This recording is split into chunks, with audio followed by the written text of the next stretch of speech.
Hello guys, welcome to my channel Swati Pharmagnan. Today's topic is anti-anginal agents part 2. For introduction of angina pectoris and the classification of anti-anginal drugs, causes of angina pectoris, you can check it out for my previous video which is part 1.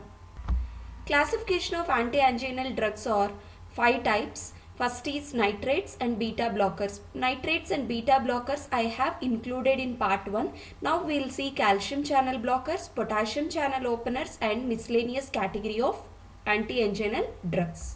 Coming to third class of anti-anginal drugs, verapamil is the first drug.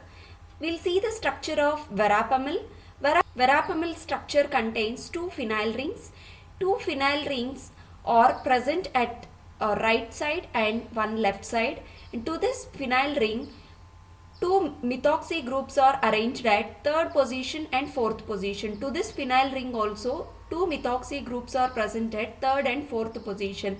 Now we will see the substituents which are present in between these two phenyl rings. This is ethyl group. Ethyl group is attached to the amino group, and to this amino group methyl group is present, and here butyl group is present. What is butyl group? CH2, CH2, CH2. So 4 carbon chain is present. To this 4 carbon chain again isopropyl group is attached, and to this one of this at other position cyanide group is present. That is structure of verapamil. Now we will see the diltiazem structure. Diltiazem structure contains benzothiazepine. Benzothiazepine indicates benzene ring is fused with the epine. Epine is the suffix for 7-membered ring. See here 1, 2, 3, 4, 5, 6, 7. It is a 7-membered ring and it contains 2 heteroatoms. What are the 2 heteroatoms? One is sulfur atom and second one is nitrogen atom. That's why thiazepine. Thiazepine is fused with the benzene. That's why the basic nucleus present in diltiazem is benzothiazepine. If you can able to write the basic nucleus structure, then what are the substituents present or attached at which positions, that you can remember easily. Now here acetate group is present at this position. Consider this position as a first position, second position and third position. At third position acetate group is present, and at second position methoxy phenyl ring is attached, and at fourth position one carbonyl group is present, and at fifth position to the nitrogen ethyl side chain is attached. To this ethyl side chain to second carbon dimethyl amino group is attached. That is structure of diltiazem. So whenever you will see the structure of diltiazem, you have to remember that it contains the basic nucleus benzothiazepine. Then the substituents you can remember easily. Next drug which can be used in the treatment of angina pectoris is nifedipine. Nifedipine contains pyridine ring. This is pyridine ring. What is pyridine ring? 6-membered ring containing nitrogen is called pyridine. To this pyridine, 2 methyl groups are attached at second position and sixth position, and at third and fifth position methyl ester group is present. What is methyl ester? This is methyl group. Methyl group is attached to COOR. So consider R is this part. So 2 methyl esters are present at third and fifth position. 2 methyl groups are present at second and sixth position. And here at fourth position nitrobenzene is attached in case of nifedipine. Now coming to the uses of calcium channel blockers or to treat angina pectoris. What these drugs will do is, these drugs will produce coronary vasodilation. Because of the deposition of atheroma in angina pectoris, constriction of the arteries occurs. So that dilation can be produced by using calcium channel blockers by inhibiting the entry of calcium ions into the voltage gated channels. When the more influx of the calcium occurs, contraction or constriction of the blood vessels takes place. That can be inhibited by using calcium channel blockers. drugs. When these drugs are using, the voltage gated channels will be closed so that calcium influx does not occur. If calcium influx doesn't take place, constriction of the blood vessels also doesn't occur of the vascular smooth muscles and myocardium during depolarization. It decreases cardiac work and cardiac oxygen consumption. So what it will do is it will also decreases the cardiac work and it will also decreases the cardiac oxygen consumption also.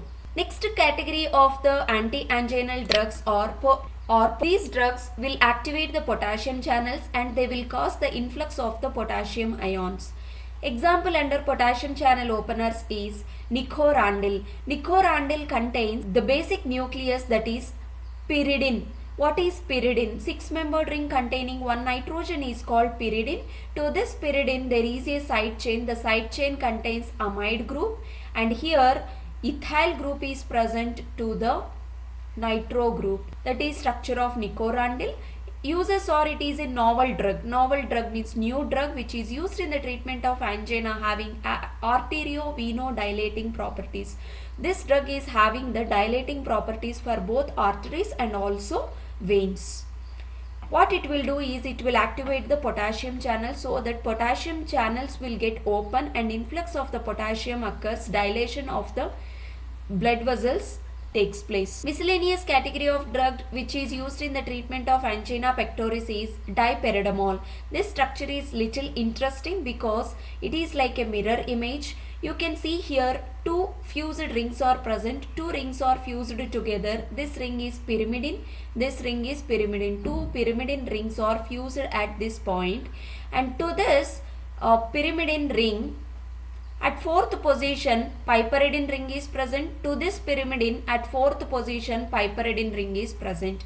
Now, half of the structure we have completed. Now, what is the side chain present at second position is, the side chain which is present at second position is nitrogen atom is attached to, it is attached to two ethyl hydroxy groups. Here also at second position, the nitrogen atom is attached to two ethyl hydroxy groups. That is structure of dipyridamole. Here di indicates 2, pyrid indicates pyrimidine ring is present, and again da indicates it contains 2 amino groups. Ol indicates it contains ethyl hydroxy groups. Uses or dipyridamole is a powerful coronary vasodilator. It prevents ischemic complications after transient attack or ischemic stroke in combination with aspirin. So sometimes ischemic stroke occurs, heart stroke or stroke has been observed in the patient who is suffering with the chest pain, then immediately we'll give the dipyridamole along with aspirin for the immediate treatment. We'll see the mechanism of action of vasodilators, which are the important or drug of choice drugs for the treatment of angina pectoris. The organic nitrate agents are also called as prodrugs that are acting as a sources of nitric oxide. Nitric oxide NO. Nitric oxide will activate the soluble form of guanylyl cyclase, thereby it will increase the intracellular levels of CGMP. When the nitroglycerin or nitrates or nitrovasodilators we have given to the patient, the nitric oxide will be released from the smooth muscles of the blood vessels. So from this nitric oxide, it will activate the guanylyl cyclase. This guanylyl cyclase will increase the intracellular levels of CGMP. Guanylyl cyclase is the key enzyme which will convert the GTP into CGMP. Now, this CGMP will promote the dephosphorylation of the myosin light chain. It will promote the dephosphorylation of the myosin light chain and the reduction of cytosolic calcium, because calcium is the main ion which will cause the contraction of the blood vessels or constriction of the smooth muscles. So that's why reduction of the cytosolic calcium can be occurred, and which will lead to the relaxation of the smooth muscles in the tissues. So when the calcium influx will reduce, the vasodilation also takes place. Other mechanism of actions of other class of drugs we'll see in other topics of cardiovascular agents. So that's why here I am discussing more about vasodilator. Thank you all.